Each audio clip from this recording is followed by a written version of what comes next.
So hey guys, get ready with me. আমি তোমাদের favourite queen. তো চলো আজকে এক শ্রাদ্ধ অনুষ্ঠানে যাব। আমাদের রিলেটিভেরই কেউ মারা গিয়েছে, অথচ 11 দিন হয়ে গেছে, আমি জানি না। তো আজকে সকালবেলা খবরটা পেলাম, তার জন্য সবাই বললো শ্রাদ্ধ অনুষ্ঠানে যেতে হবে। তার জন্য দেখো খুব তাড়াতাড়ি করে রেডি হচ্ছি। এখানে ফার্স্ট একটা ছায়া পরে নিয়েছিলাম, তারপর দেখো একটা পিঙ্ক কালার ব্লাউজ পরেছি অ্যান্ড একটা শাড়ি পরে নিয়েছি। আর শ্রাদ্ধ অনুষ্ঠানে যাবো, মাস্কারা আইল্যান্ড করবো না, তো হতেই পারে না।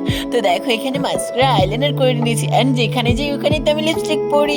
তো দেখো লিপস্টিক পরেছি, কোনো এক দিদিভাই আমাকে কমেন্ট করেছে এর কি একটাই লিপস্টিক? হ্যাঁ গো, আমার একটাই লিপস্টিক দরকার, একটা লিপস্টিক কিনে দিও তোমরা। তো দেখো তারপর কানে দুল পরিস, কানে দুল পরার পর নাকে একটা নথ পরে নি, সেন্ট টিপ তো পরতেই হবে যেহেতু আমরা বাঙালি। তো দেখো বডি অয়েল লাগিয়ে নিয়েছি, যেহেতু ঠান্ডার সিজন বডি অয়েল লাগালে কে হয় বলো। তারপর দেখো চুলগুলো খোপা করে নিয়েছি, খোপা করে আমাকে কত কিউট লাগছে তাই না।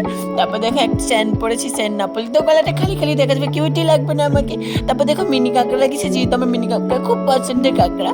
তারপর দেখো হাতে ঘড়ি লাগিয়েছি, সিম্পল একটা ঘড়ি পরেছি গাইস। তারপর দেখো এখানে পারফিউম তো ইউজ করতে হবে, পারফিউম ইউজ করেছি অ্যান্ড শাড়িটা এক পিঙ্ক করে পরেছি। আমাকে কত কিউট লাগছে না, তোমরাই বলবে কিন্তু আমাকে কিউট লাগছে কি লাগছে না। তো ফাইনালি আমি রেডি হয়েছি, তো সবাইকে টাটা বাই বাই।